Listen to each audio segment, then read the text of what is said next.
You're not going to find a lot of excitement here for this SmackDown show. Excitement is not a word that I would use to describe SmackDown of late, but I did think tonight's show was solid.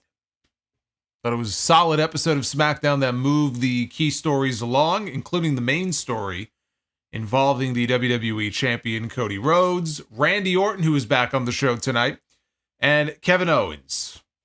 Kevin Owens and Randy Orton in the main event tonight against Solo Sikoa and Jacob Fatu in advance of their match at Bad Blood with Cody and Roman.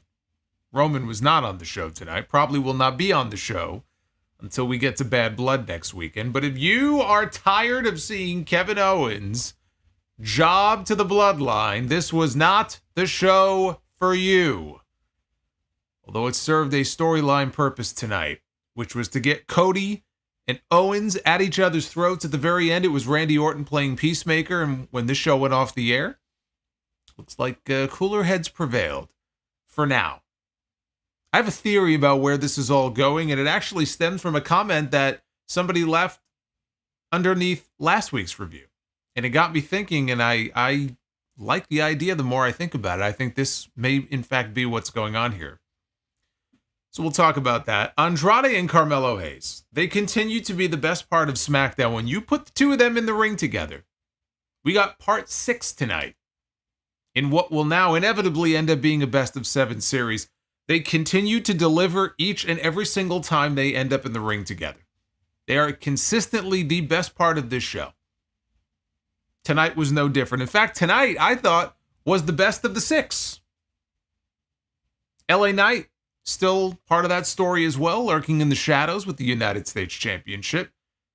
How will things end between all three men? Who is going to win ultimately in this feud?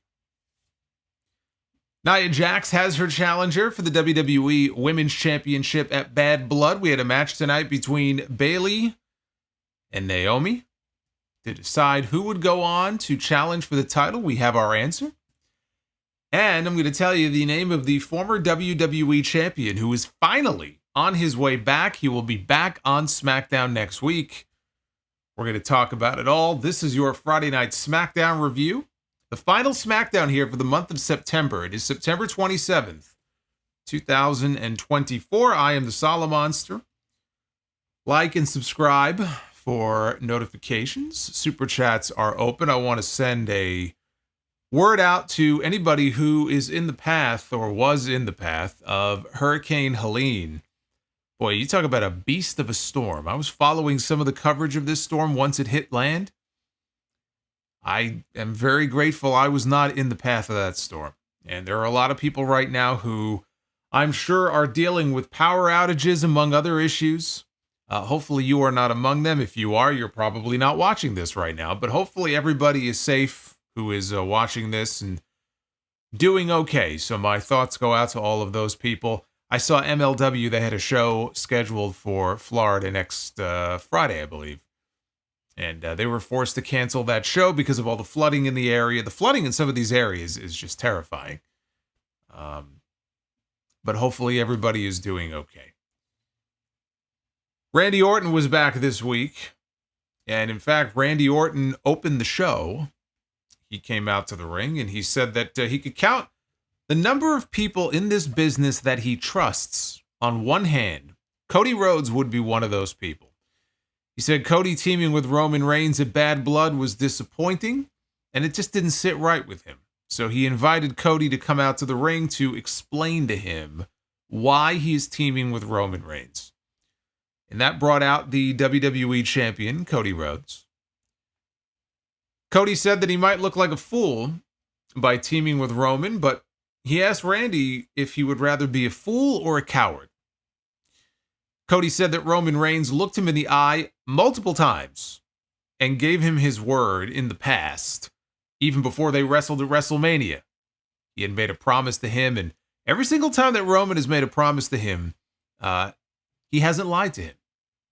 And so he trusts him this time when Roman says that, I'll have your back at Bad Blood. It's going to take him at his word. Cody said that he hopes it's not a problem for Randy, and he put his hand out for a handshake. Randy shook Cody's hand and said it's not a problem unless Cody makes it a problem. And on cue, Kevin Owens' music hit. He made his way down to the ring before he can get a word out, just like last week. Remember, Owens was going to come out to the ring and he was going to talk to us about how he really felt about the whole segment that we saw with Roman and Cody on the field at Georgia Tech. He never did. He got cut off by the bloodline. So he came out here, and before he could even get a word out, we had Timu Bloodline make their way out. Solo Sikoa was back this week. It was him, Jacob Fatu, Tama Tonga, and Tongaloa.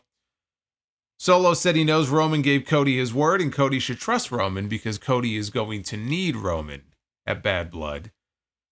He rightfully pointed out that each time Cody tried to take out the bloodline alongside Orton and Owens, they were unsuccessful. They couldn't get the job done. Solo said the reason Cody is teaming with Roman is because Owens and Orton always let Cody down. So KO chimed in here, and he said, look, told him to shut his stupid face. Then he challenged the bloodline to a tag team match. Cody tried to make it a 6-man tag. Owens looked over at him, and he declined. He said, no, you know what? You got your match with your partner, Roman. Focus on that at Bad Blood. Tonight, we don't need you. It's going to be me and Randy taking on Jacob Fatu and Solo Sikoa. And I guess he's the matchmaker now because the match was official. We had our main event for the evening. So, we have a situation here where Kevin Owens can't get the words out that he wants to say. This is the second week in a row now. And we got a glimpse here of his disgust with Cody Rhodes in this segment. Randy Orton is not thrilled either, although, he seems to be more accepting of things. For now being the key words. But I mentioned before, someone in the comments section made a remark about where they think this story may be going. Now, last week, if you watched the show, it would seem pretty obvious that Kevin Owens is headed in the direction of a heel turn, right? It almost seems too obvious. What if, and this is the theory I subscribe to now, that all of this angst that we are seeing from Kevin Owens, all this turmoil here between friends, they want you to think that Kevin Owens is going to turn heel. But what if it's all just a red herring? It's just a way to throw you off the scent of the actual person who is going to turn heel, which is going to be Randy Orton. I don't know when. I'm sure it'll be an RKO out of nowhere. I can't tell you exactly when it's going to be, but it seems to me like there's a pretty plausible, kind of built-in reason that Orton would have to be upset with Cody. Owens, too, and I don't know if it's a case where they would both go heel or just Orton would go heel, but I definitely think that there's something to that. And so we're going to see more of this, I think, at least for another week or two where Owens is not happy with Cody and there's some pushing and shoving going on. Randy Orton, like I said, tonight he was trying to play peacemaker at the end of the show. That's what they want you to think. And Orton put him on blast here and said, look, you and I don't have a problem unless you basically give him a reason to look at Cody as a problem. So that's what I think is going on here. But they set up the typical standard tag team main event here for SmackDown. Cody Rhodes is going for the Sting Award for making friends that turn on him. You would think Cody grew up around all that as a kid, right? Watching WCW, you would think he would know better. Seems very naive. Nia Jax and Tiffany Stratton. I love you, Solo. You are my tribal chief. Hey, Donnie Yasu, I am indeed your tribal chief. Thank you, sir, for the $15 super chat. Nia Jax and Tiffany Stratton were backstage. Nia was annoyed. She said that she doesn't understand how they didn't get rid of Bayley and Naomi last week. And she grabbed Tiffany by the neck, leaned in real close, and said that if Bayley and Naomi's match tonight ends badly for her, it will end really, really badly for Tiffany Stratton. Looking back at this now, we had a clean winner in the next match, so I guess Nia is upset. I don't know. We didn't hear from Nia again for the rest of the show. I don't know how she feels. But that led into Bayley against Naomi, with the winner going on to Bad Blood next Saturday to challenge Nia Jax for the WWE Women's Championship. Bayley went to go punch Naomi early, but she couldn't bring herself to do it because they're friends. This is wrestling. You punch your fucking friend in the face. I would. You think I would hesitate? Once the bell rings and there's a title match on the line, right? The purse money is on the line. I'm sorry. You're going down. I don't care. I don't care if you're a friend. You could be a colleague of mine from Hog, fellow commentator. I don't care. You're going down. But they're all up in their feelings here. But after a while, they finally got into it. Bayley hit a suicide dive. Back inside, Naomi hit a rear view for a near fall. There was a spot where Bayley sunset flipped Naomi backwards, head first into the bottom turnbuckle. Or that was the spot anyway. Did not go exactly as planned. An awkward landing, let's just say. But Bayley got a 2 count out of it anyway. Bayley went for a Bayley to belly. Naomi countered out of it, went to the top, came off the top for what? I don't know, but she rolled through. And Bayley caught her with the Bayley to belly. She followed that up with her flying elbow drop off the top rope. And that was good enough for the win. Not all the time that we see Bayley win with that elbow drop. I mean, she's won with it before, but not usually. You know what, though? I'll take the flying elbow drop over the rose plant. I think I hate the rose plant just a little bit less than I do Mercedes' moneymaker finish. I'll take the elbow drop. Bayley gets the win. After the match, Naomi looked upset, but she gave Bayley a pat on the shoulder. Left the ring, but she was staring at her. She looked very upset from the aisleway as Bayley was celebrating. Color me surprised, though, that we did not have a Tiffany Stratton cameo here during this match, because I thought the way this was leaning was Tiffany getting involved, thinking that she was doing Nia Jax a favor, and then in the end, we'd have no winner. Nick Aldis would say, okay, both women are going to get the match, which means Nia has to defend her title now against 2 people. And Tiffany would be on her shit list. But there was no Tiffany Stratton. There was no outside distractions. We got a clean finish here. And it will be Bayley challenging Nia Jax. She's getting her rematch for the championship at Bad Blood. Now, in the back later on, Bayley apologized to Naomi for beating her earlier. Sorry I won. I didn't know that was something you needed to feel sorry for. But Naomi said that's okay because if she would have won, she wouldn't be sorry either.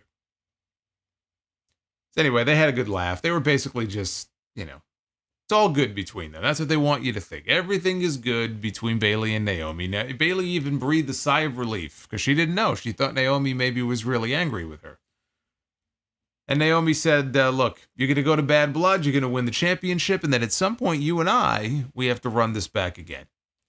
So Bayley walked off, and as Naomi is walking, she encounters Tiffany Stratton. And Stratton mocks her for losing and says that basically she could sit back and watch next week since she has nothing to do. Naomi said, you know what, I'm going to go to Nick Aldis and make a match between you and me for next week. Tiffany didn't like that. I don't think they made it official either. Unless I missed it when they did the rundown for next week. So I don't know if it's official yet, but from the sounds of it here, it looks like we're going to get that match on TV next week. So for now, it appears that all is well between Bayley and Naomi.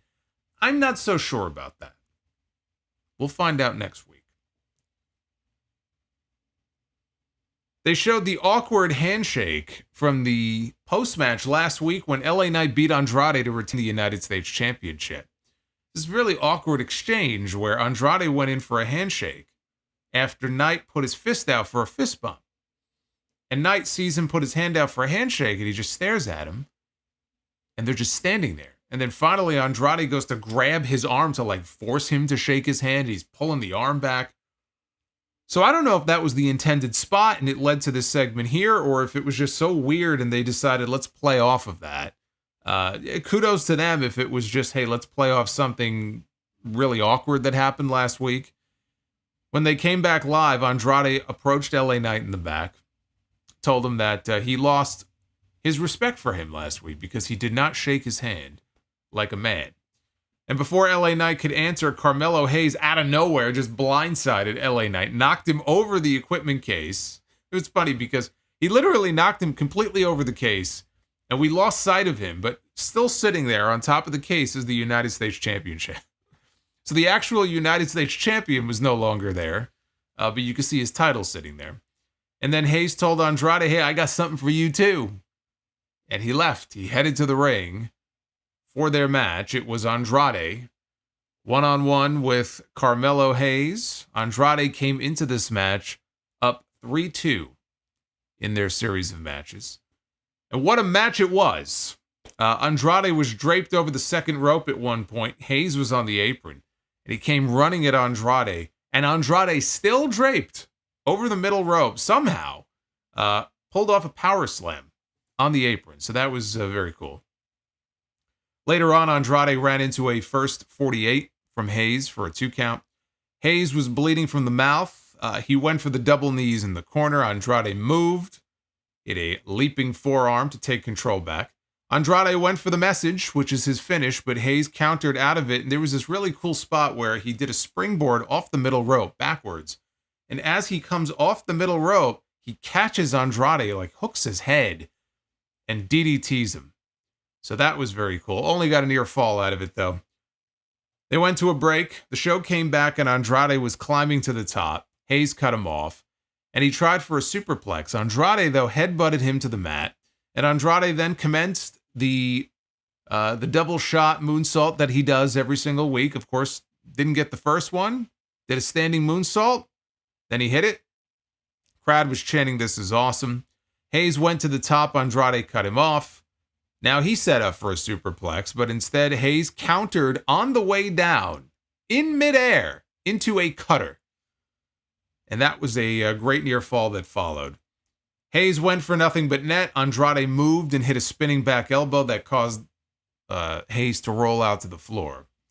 So the referee puts the count, and I'm waiting because I know it's coming. After what we saw in the back before, you know he's coming out. So Hayes is on the outside, referee's up to about 4 or 5, and then we hear LA Knight's music. And the champion walks out, no belt, but champion walks out. Hayes rolls back into the ring. Knight gets up on the apron to go after him, and Andrade gets in the way and stops him and says, look, get out of here, telling him to leave. And I think LA Knight got knocked down. But Carmelo Hayes uses this as an opportunity to roll up Andrade, and he pins him to win match number 6 and knot this thing up at 3 wins apiece, thanks to the distraction, the unintended assist from the United States champion. Now, Hayes got the hell out of there after the win. In the ring, Andrade and Knight, they start exchanging words. It's getting very heated. Knight, though, puts his hand out for a handshake. Now he wants to shake the man's hand. And Andrade looks at this, and he looks around, and he just leaves. Just walks out, and the crowd booed. And I'm sitting here thinking to myself, what are they booing for? Like, what are these people booing for? Like, the man cost Andrade the match, and now he wants him to shake his hand. I'd smack the taste out of his mouth. I wouldn't shake the man's hand. The delusion here was real. I don't know why LA Knight expected Andrade to shake his hand and be okay with everything that just happened. But these two men, let me tell you about these two. These two guys, they got almost 20 minutes, maybe 17, 18 minutes. They went through 2 commercial breaks, so it had plenty of time. And I thought that this was the best of all 6 matches they've had so far, even with the fluky finish, right? Because we've had clean finishes between them in the past. But as the match goes, I think this was the best of all 6 that they've had. And this series has really been the most consistent part of, I mean, outside of the Bloodline beatdowns, this has been the most consistent, positive, consistent part of SmackDown now for the past few months.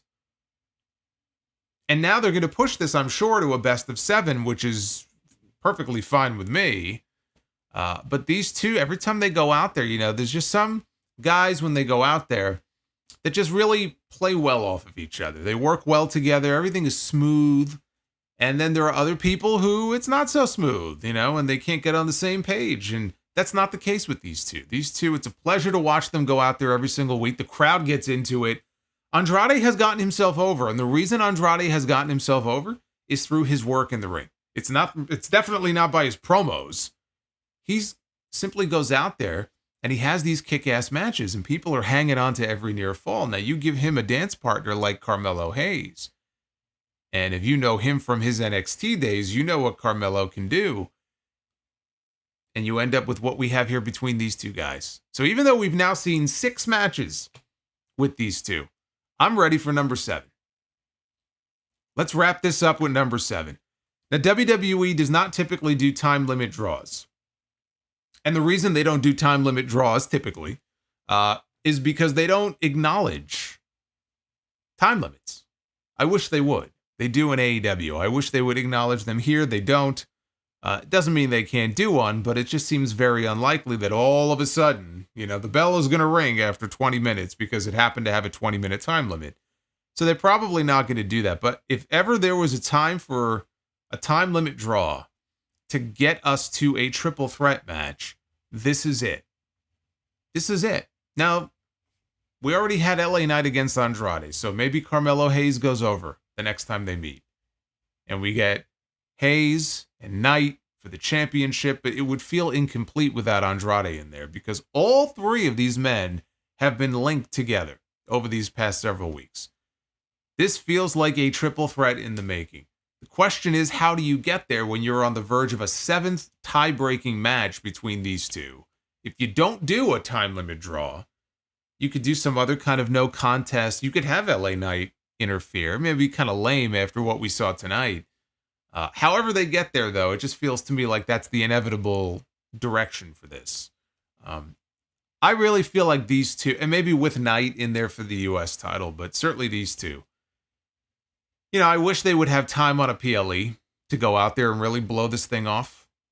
They deserve it, after all the work they've put in, and we have to sit through the commercials and everything here. So it would be nice for them to be able to go out there uninterrupted for 20 minutes. No commercials, no picture-in-picture, and just go out there and do their thing. It's not going to happen at Bad Blood. Crown Jewel is still, that's like 5 weeks away. I don't know if Crown Jewel maybe is a possibility, but I really wish they would carve out some time for these guys to be able to go out there on a PLE instead of SmackDown and just tear it up. Maybe they will. Doesn't look like it, but maybe they will. We'll see. But thank you guys so far. Here we are on a Friday night. Very happy to have those of you with me tonight here with me. Hope you are having a good Friday night. Kevin Owens and Randy Orton. They did not have a good Friday night. They were talking in the back when Cody walked up to them, and Cody told Kevin Owens that he can feel it. Cody can feel it. And he told Owens that he knows that there's a problem between them and that they need to talk. And Owens said, yeah, we do need to talk, but not now. I'm like half an hour away from my match tonight. And Cody tried to convince him we need to talk. Owens snapped at him. Then he calmed down. He said, look, I don't want you to come out there later on either. I want you to just stay back there. Don't come out here. You've got your match with your partner at Bad Blood, you and Roman. Focus on that. Don't come out later. So Owens walked off. He was going to go put his gear on and get ready for his match later. Randy Orton stood up and he told Cody, look, I know Kev just told you don't come out later, but look, if the Tongans come out, and they probably will, it's going to be 4-on-2, and we can't have that. So he would love if Cody would have their back and come out later if need be. And he said that he would go talk to Owens about it. Come to think of it now, looking at the way they did the finish at the end of the show, I'm not really sure that he ever did tell Kevin Owens about it, because Kevin Owens seemed a little surprised to see Cody out there. They aired a return vignette. I told you at the beginning, there's a former WWE champion on his way back. We got a return video here promoting next week on SmackDown the return of the phenomenal AJ Styles. AJ, for those wondering where AJ has been, he hasn't been hurt. They just didn't have anything for him, and so they gave him time off to be home with his family, which is not a bad thing, unless you hate your family, which I can understand, right? You got a couple of snot-nosed little brats at home. All they do is scream and fight. Some guys probably want to be on the road, but I think AJ likes his family. He likes his family, and he likes streaming and playing video games, so AJ's had some time off. He's well rested. And now we get him back on TV next week, which is great. It doesn't solve the problem, though, unless he comes back as a heel, which he might, but it doesn't solve the problem that I keep telling you that they have on SmackDown, which is a depth problem on top as far as top heels.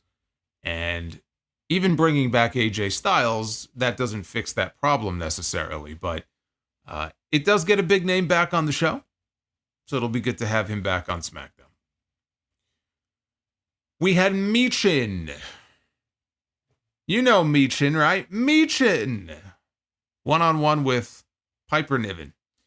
I don't know what happened with Michael Cole during this match, but this was not his finest hour.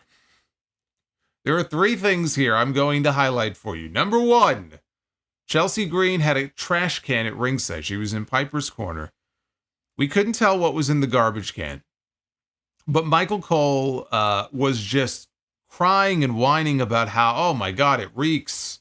What is in that thing? My God, it stinks to high holy hell. And yet it was so weird because he was complaining about how badly it reeked. Nobody else at ringside, not the fans, not the other people around ringside, nobody else seemed bothered by this. Only Michael Cole. His olfactory sense must be in hyperdrive, I guess, because nobody else seemed to really mind that this garbage can was sitting at ringside. And that's not a big deal. You know, obviously they told Cole to really ham it up because Chelsea Green is going to have a dumpster match next week with Michin, hence the garbage can. But then Cole said that the last time we had a dumpster match, the internet didn't even exist. Now, I'm sure many of you, when you think dumpster match, you probably think of the very first dumpster match in WWE history, which was way back in the ancient Roman times of 1998. You don't even have to go back that far. The last dumpster match that I can remember in WWE took place at the King of the Ring in 2000. I think DX was involved. I'm pretty sure the internet existed in 2000. I could tell you that it did because I was on it back then. Not to mention RSPW, of course, which was there way before 2000. So I don't know where the fuck he pulled that comment out from, but that was like, what? Then, this just made me laugh. During the match, there was a moment where Michin took Piper over with a crucifix bomb. And her shoulders weren't down, so the referee, Jessica Carr, she wouldn't count for like 5 seconds. She's trying to communicate to Piper, like, your shoulders are not down. And then she readjusted herself, and then she counted, and it was a kick out. But she took Piper over with a crucifix bomb. Michael Cole said that it looked like Niven may have been going for a black hole slam, which she definitely was not. I don't know, again, what he was looking at, but there was no attempt at a black hole slam. But okay, whatever. Maybe he thought that she was going for a black hole slam.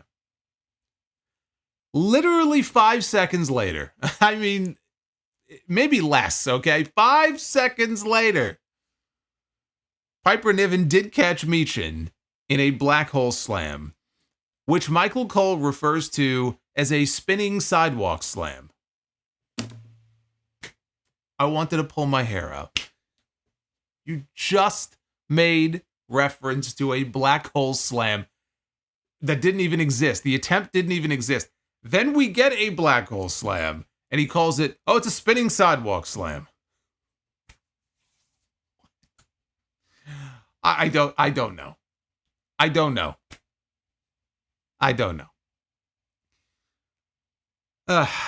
So Niven dragged Michin to the corner. She went for a Vader bomb.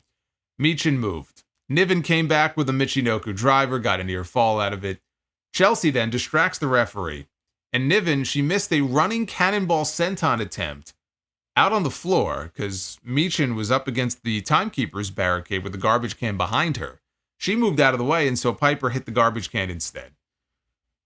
And then back inside, Michin hit Eat Defeat and picked up the win. Michael Cole must have had a drink tonight. I'm starting to think maybe he had a flask on him. I mean, to get through some of these Smackdowns over the last couple of months, I wouldn't blame him. But yeah, I don't know what was going on with him during this match. Usually he's pretty on point these days, but my God, I wanted to rip my fucking hair out. So anyway, of course, Michin was going to win. She's the one in the dumpster match next week, not Piper.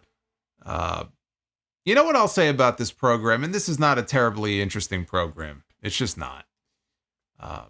And this dumpster match next week, it could be a dumpster fire. I don't know. I mean, I think Chelsea Green is entertaining, and I think it'll end up being okay. But I'll say one good thing about this. At least we're actually getting a women's mid-card program, like a proper program that does not revolve around the women's championship. Because for so long in this company, and with both Vince McMahon and Triple H, it was and still is, frankly, an issue.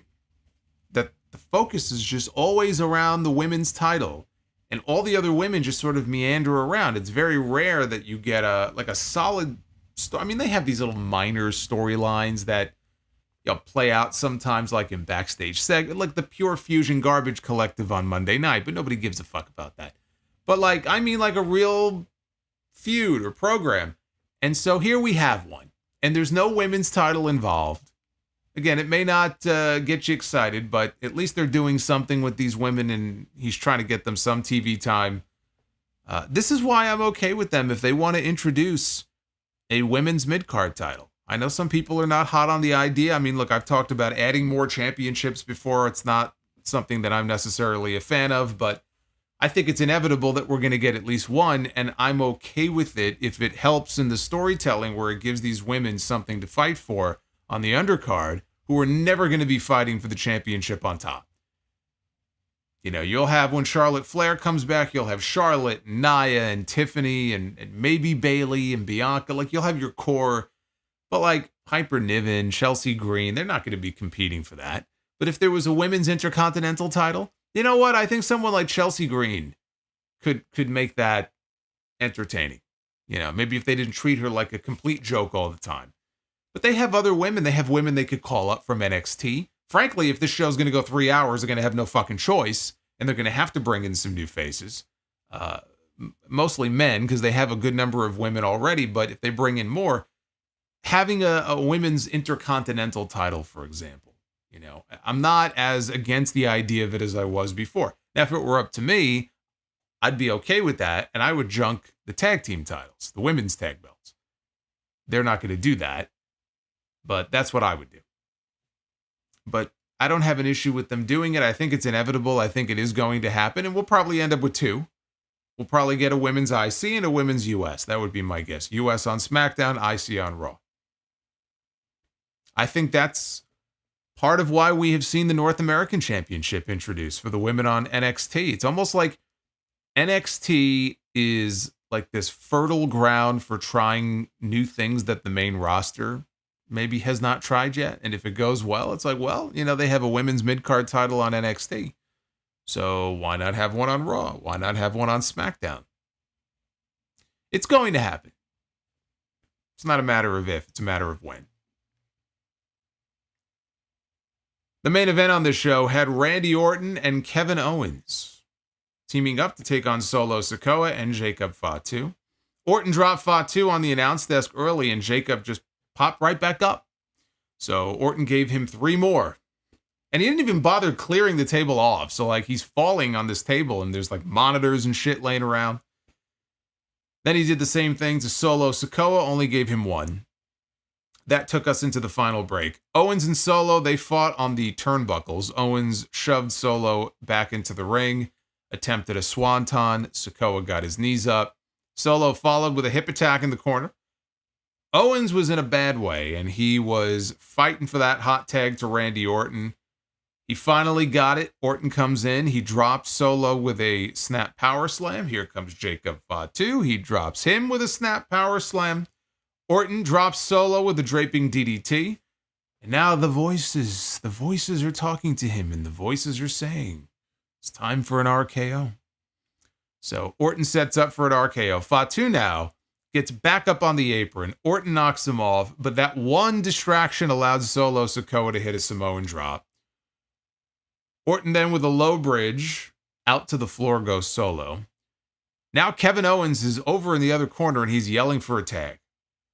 So Orton tags him back in. Owens drops down to the ground. And he does his own version. We've seen him do this. He did this last week.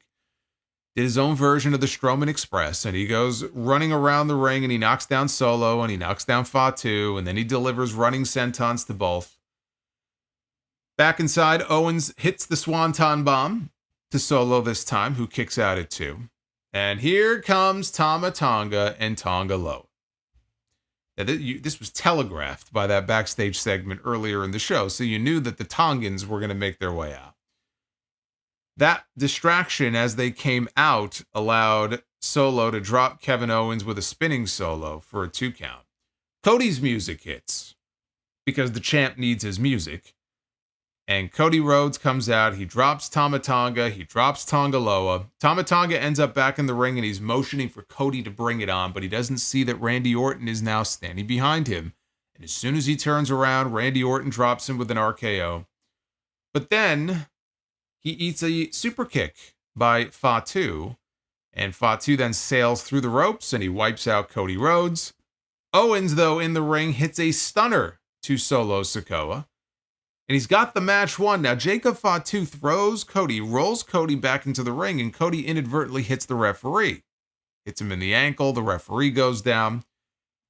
Owens has the match won, but there's no referee. So now a very frustrated Kevin Owens stands up. He sees this. And he had told Cody Rhodes not to come out during his match. So he goes over and he's yelling at Cody in the corner. What are you doing here? Then he turns into not 1, but 2 super kicks by Jacob Fatu, and Solo covered Owens for the 3 count off of 2 super kicks. Are you kidding me? After everything that we see in these matches every week, both shows, both companies, 2 super kicks is what puts down Kevin Owens. I know what they were going for, but this was a weak finish. So Owens had told Cody, again, he told him, don't come out. Do me a favor, stay in the back, focus on your shit. Me and Orton, we got this, don't come out. Orton, though, told him that he wanted him to come out, and it backfired. And so anyway, here now, Owens, after the match, he gives Cody a good shove. Cody gets up in his face now. Orton had to get in between the two of them, trying to calm down Owens more than Cody. Owens did cool off enough to give Cody a hug. And that is what closed out the show. I am believing more and more that the Kevin Owens stuff is just to distract us from the inevitable Randy Orton heel turn on Cody Rhodes. And I don't know if they both go heel. I don't know if ultimately it's just Randy who goes heel. You know, Owens may wrestle Randy before Randy then gets Cody. I mean, this could go a few different ways. I think that both of them turning heel, frankly, is what this show probably needs right now because they need heels. But it's coming. I mean, the Randy Orton turn is coming. I don't think it's coming yet. Remember, Orton is wrestling Javon Evans on NXT. Not next week, but the week after in St. Louis. I don't think they would do anything. I mean, not that he can't go into that match as a heel. I don't think they're going to do anything with him before then. So I'm not expecting, like a Bad Blood. Orton's going to go heel. I'm not expecting that. But it's definitely coming.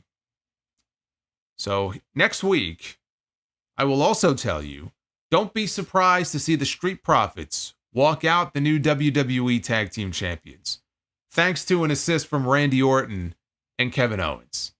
Because next week, there's going to be a triple threat ladder match. And it will be Tama Tonga and Tonga Loa defending their titles against the Street Profits and DIY. Now, why a triple threat ladder match? Because the champs don't have to get pinned. Anybody can interfere. Anybody, can get involved, and they don't have to take the losing fall if it's a ladder match. And the Street Profits and DIY, I mean, they have been so marginalized and so beaten down by the bloodline. And I like DIY. I'd love to see them have another crack at those titles one day. But the Street Profits, it just feels to me like the Street Profits are going to get those titles. If it's not next week, it's going to be soon. It just feels like next week there's a really good chance that it happens. And that, the baby faces finally get to throw one back in the face of the bloodline for all the shit that they've been putting people through and getting involved in other people's business. That it might come back to bite them on the ass next week. And that's the go-home show. That's the final show, 24 hours before Bad Blood. I think we may have new tag team champions. This was your standard SmackDown main event tag team match. Again, as far as the show tonight, they moved some stories along. We got a kick-ass match between Andrade and Carmelo Hayes. Beyond that, not a whole lot to speak of. I am just dreading 3 hours of this. But tonight was not 3 hours. As tonight goes, I thought it was a solid effort. Take a look at the Twitter poll. What did you think of SmackDown here for September 27th? 79% thumbs up and 21% thumbs down. Yeah, I don't know about that. Count me out of that 80%. It was a thumbs up show, but to the tune of 80%. See, this right here, my mistake was not putting the thumbs in the middle this week. Because I go back and forth. Some weeks I do it, some weeks I don't. This was a thumbs in the middle effort. So, my mistake. But there you go. You can vote at Solomonster, as you well know. I tell you guys every week. That's the place to go. 79% for that show, huh? Well, that's certainly one take.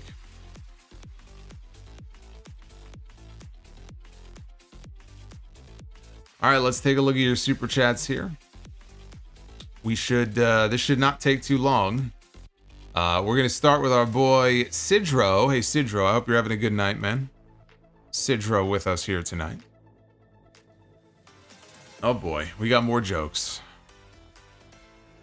Sidro says, FYI, I buy my guns from a guy named T-Rex. He's a small arms dealer.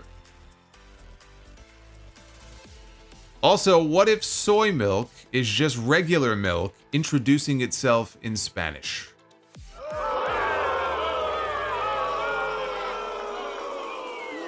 You suck. And Sidro again. A bike in town keeps running me over. It's a vicious cycle. Also, you know how much a chimney costs? On the house? No, it's through the roof.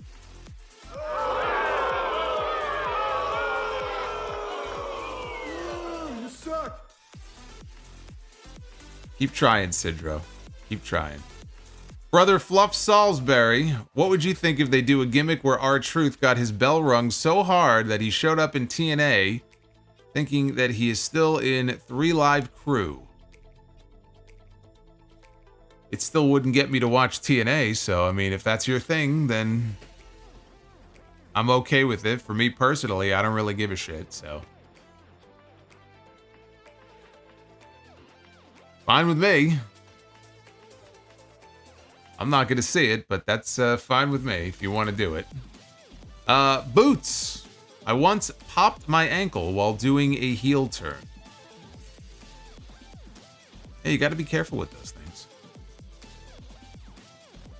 William L. The $15 super chat. Solomonster, if you ever doubt your value to the world at large, remember this super chat exists. I lost a parent in May, and I'm currently planning another funeral. Thank you for being here. Well, William, I'm very sorry to hear that. Unfortunately, I know that feeling, and it sucks. And I'm sorry you had to go through that. Sorry you're going through what you're going through right now. And I'm glad that you are getting some value out of these shows. You know, sometimes, and I hear that from a lot of people, sometimes people are just going through shit and they just need a familiar voice or some kind of sense of community, a place to go, even if just for a couple of hours. I get it. It makes sense. And I'm glad I can provide that for you. So again, I'm very sorry to hear that. Boots with the $5 might be the booze talking, but who would win in a Hell in a Cell match between Paddington Bear and Winnie the Pooh? I'm more of a Winnie the Pooh guy than Paddington Bear, so I'm going to have to go with Winnie on this one. Jerome Eugenio missed SmackDown tonight, but I'm not missing your review. Smart men. Smart men. This show here probably delivers more consistently than SmackDown has since WrestleMania. So I think you've made the right choice. Groovy Goose was in the path of Helene. My area was devastated and I had to evacuate, but now I'm settled, safe, and ready to chill with a Solomonster stream. I'm happy that you're safe. As I said at the beginning, I mean, you just see some of the footage on TV, and it's just pure destruction in so many areas down there in the southeast, so... That thing was a monster. Like, it made landfall at Category 4. I think it went inland a little bit before it even started to lose strength. And they're talking about like 170-mile-an-hour winds. It's just like, you can't even imagine that unless you've lived through it. It's just, you can't even just imagine what that feels like, what that sounds like. Mr. Rod, thank you for the $20 super chat. Did not get to watch SmackDown tonight, but good thing I have Solomonster to keep me covered. Thank you for the great content. Always spilling the real. That's what I do. Spilling the real. It's an interesting way of putting it. Look, everyone, it's Samoa BRO. Hey, it's Samoa BRO. Hey, CNM, thank you. CNM3443. Donnie Yasu with the 15. Say Triple H and Stephanie never got together. Where would WWE be today if Vince still went out from the scandal? Would Rock be the creative head? That's impossible to know. It really is. It's impossible to know for sure, but I think that... Because I'm not sure Rock would want the job right now, or would have time for it, because, you know, he still is doing other things. He's still doing movies, and he has his other brands. But could I envision a scenario where Rock is sort of the creative head and he puts together his own team led by Bryan Gewirtz? Yeah. Yeah. And in fact, it wouldn't surprise me if one day we end up with that very scenario. And Gewirtz is back as the head writer. You know, Gewirtz is almost like to The Rock what Pat Patterson was to Vince. Maybe Paul Heyman. Maybe Heyman would be in that position. Joseph Stewart, if the rematch between Shawn and Brett had happened at WrestleMania 13, what would the rest of 1997 going into 98 have looked like in WWE? I don't know that it would have been any different, to be honest with you, because the whole reason the Brett thing happened is because Vince simply went to him and said, I can't afford to pay you on your contract. So it's not like doing Brett and Shawn at WrestleMania was going to change business. I think more or less things would have played out the same way. Even right down to Montreal. I really don't know that... well, but you know what, though? It doesn't mean that we would have had another Brett and Shawn match. Because the way I looked at it is, Shawn won WrestleMania 12. Brett was supposed to go over at WrestleMania 13. So... you end up in the same situation where, okay, look, I can't pay you on your contract. Brett's the champion. I'm going to let you go negotiate with WCW. He's got to, you know, he's got to put Brett in a match where he's going to drop the belt. The match with Shawn at Survivor Series would have been the rubber match. So again, I still kind of feel like we would have ended up in the same spot. The Juliet sucks about Joe Hendry and Hogg. Yes, unfortunately, because of this hurricane situation, TNA was forced to move its tapings. It shifted its taping schedule back, I think, about a day. So now they're taping TV on Sunday and Monday. Joe Hendry was supposed to come into Hogg on Sunday. And now he is not able to do so, and we are trying to figure it out. But he's very apologetic. We put a video up from him. He feels very badly about it. Look, it was an unavoidable situation, you know. When it comes to Mother Nature, there's not a whole lot that you can do. And obviously, TNA is going to be his first priority. So He will not be there on Sunday. There will be a show. And we're trying to get things figured out as far as that goes. And hopefully we'll get him back. You know, this would have been his first appearance. Hopefully we'll get him back for a makeup date at some point. Devin from New Jersey. Where is Solo at with the Vince documentary? Just finally wrapped it up this afternoon. Have not had any time to put any thoughts down. I don't know what I'm going to do. Because of the Hog Show on Sunday, I probably am going to have to get the podcast recorded by tomorrow night. And I was hoping to do my review there. A little hard to do with no notes, so I know what I'll be doing tomorrow. I'll be working all day. So the hope right now is that I will review the Vince documentary on the podcast, which would go up on Sunday. Don't hold me to that. That's the hope. That's the hope. But I did finally finish watching it. I'm not going to talk about it until I get to the podcast. Pisco 95 during the morning night wars. During the morning night wars. I didn't know that's what it was called. Were you more of a WCW guy or a WWE guy? And how did you feel when WCW shut down? I was a WWE guy. I was not a WCW guy. Not that I hated them, but just I grew up watching WWF. So that's what I primarily watched. When WCW went down, it sucked.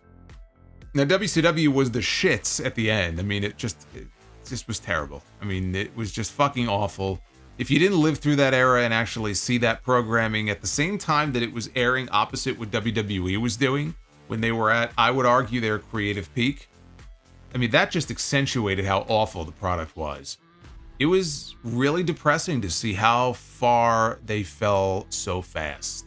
But them dying and going away and being bought out by Vince, it sucked for the business and it sucked for the fans. It sucked for the talent. It just sucked all around. It was not a good thing for the wrestling business. So I was sad. Because even if I wasn't the biggest WCW fan, I wanted them there. I liked that idea of the competition, to WWE. And now it wasn't there anymore. And that makes wrestling less fun. Nick Grasso with the $9.99. After what happened tonight, are they setting up a Tiffany Stratton face turn? If so, does that mean Charlotte will return as a heel? Also, does Naomi turn heel and join up with Nia Jax? I don't know if she joins up with Nia, but I do think that she probably will go heel. Tiffany, though, I don't see Tiffany turning right now. I don't know, it still feels too soon for that. I think there's a better chance that when Tiffany and Charlotte wrestle, and they will, I mean, that could be a WrestleMania match, better chance of Charlotte being the babyface and Tiffany being the heel. SMG Kobe with the $4.99. Would you be open to John Cena? I assume that means Cena. It says Canna. What's going on with these chats, man? With Cena winning the belt from Cody at WrestleMania 41 and having a run like Bryan Danielson right now where when he drops the belt, he's done. No, I really don't want to see that. I really don't want to see that, actually. So I would not do that. Alex with the 5 says, Brother Solo, which signing was more important for their respective company, Hogan joining WCW in 94 or joining TNA in 2009? I mean, how is that even a serious question? Alex, come on, man. The answer is WCW. Look at what it led to. Case closed. What did Hogan joining TNA lead to other than its near demise? Nothing. It led to nothing. Base Beerus, never forget the great Khali pinned The Undertaker and Super Cena clean. You know who else pinned The Undertaker clean? Vladimir Kozlov. Think about that. CNM3443 with the 1999. Thanks for your hard work and dedication to entertain us. You're very welcome. Also, I know it is still kind of early, but do you see Moxley being the one to beat Danielson for the belt at Wrestle Dream? I hope not. I would rather Darby or Hangman do it. I would rather Hangman be the one to do it also. Let's see if Darby somehow gets added to the match. I mean, I don't see any reason for him to be. He lost. Darby the Dweeb. It's going to be my new name for him. So if it's Moxley and Danielson straight up one-on-one, I think Moxley probably wins the belt. Especially if they're going to shoot some kind of big angle or bring in Shane or whatever's going on with the BCC right now. It seems to be their new big angle. I think there's a very good chance that Moxley's going to win that championship from Danielson. JR Vischer, what happened to Shinsuke? Same thing with AJ. He's just being given time off. They don't have anything for him. Buy, sell, rent. Frankenstein's Monster, Lurch, Great Khali, and Abyss. You named 4. So we're gonna leave out Lurch. I'm going to buy on Frankenstein. No, you know what? I'm gonna buy on Abyss. I'm gonna buy on Abyss. I'm gonna rent on Frankenstein's Monster. I'm gonna sell on the Great Khali. Base Beerus, is there a veteran that you would like to see get another world title like AJ, Nakamura, Okada, and Punk? AJ. I think AJ Styles, one more WWE title run before he calls it a day. Raph says a North Carolina river was at its highest since 1791. Be safe. Scary. It's going to be a lot of new waterfront property very soon.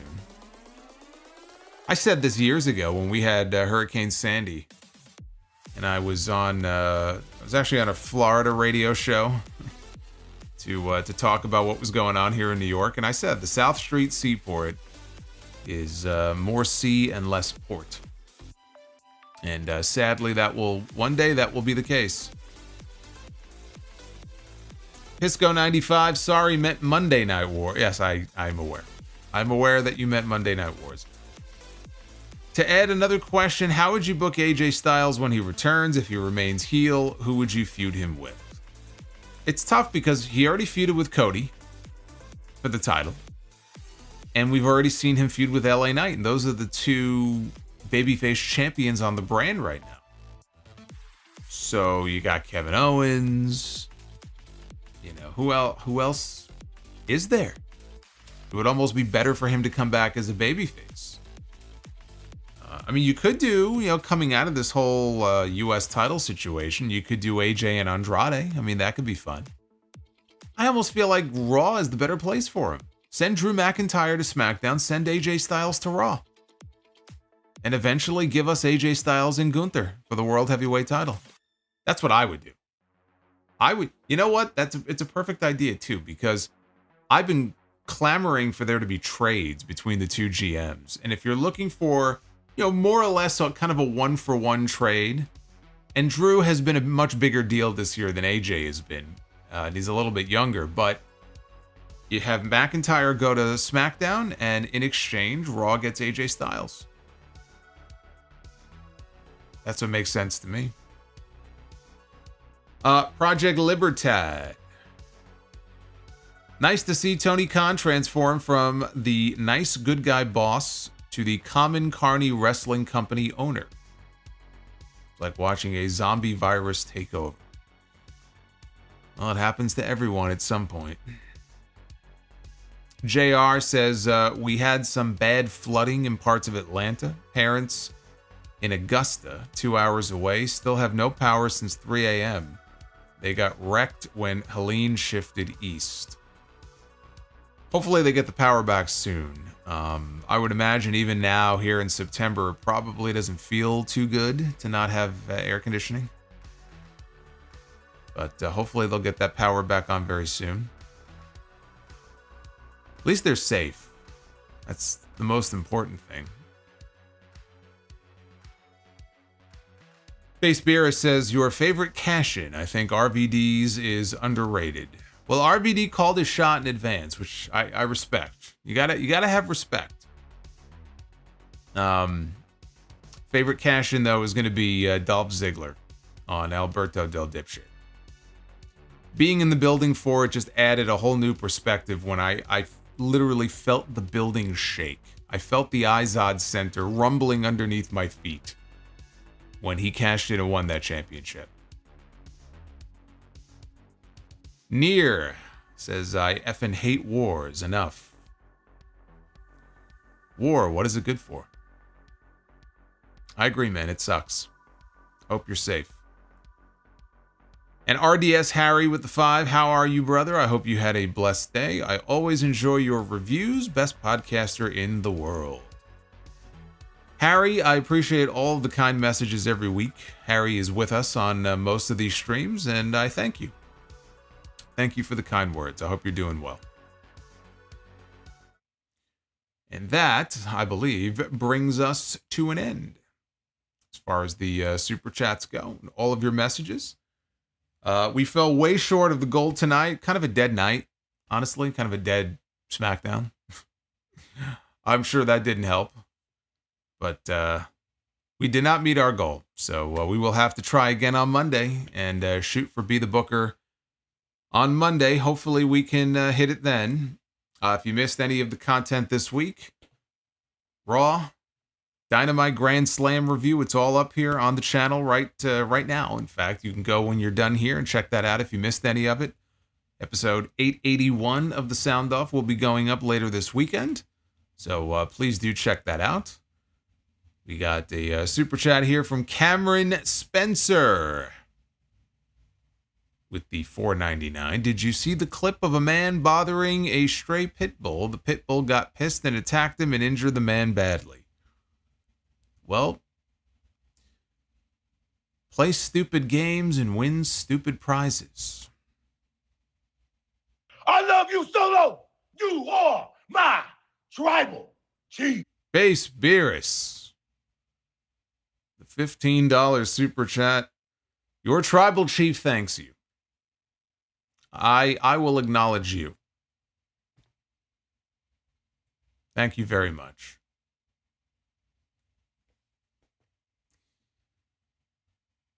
Hit that like button on your way out. Have yourselves a great weekend. Again, those of you who are in an area affected by the storm, hopefully you are safe and sound and the waters will recede and everything will be okay wherever you may be. Be well, stay safe. I will see you back here live. The next time will be Monday. Now, for those of you who would like to check out the House of Glory show on Sunday, we will be live on Triller TV Plus. I'll be doing commentary along with JD. Joe Hendry will not be there, but we do have Zilla Fatu. He will be on the show as scheduled. There will be other matches as well. What all of them may be, you have to wait and see. Megan Bayne will be there. She'll be defending her women's championship against Lena Cross, who is a very talked about talent from Perth, Australia, coming in for the first time. So it's going to be a lot of good action on the show. Come to the arena. Come to the NYC arena if you're in town. Would love to see you and say hi. But you can check it out 6 p.m. Eastern on Sunday on Triller TV Plus. For HOG. Alex with the 5. Why? Alex is so disappointed that we couldn't hit the goal. I don't know, man. I don't know. I'm here doing my job. I have my job, you have your job, and that's just the way it goes sometimes.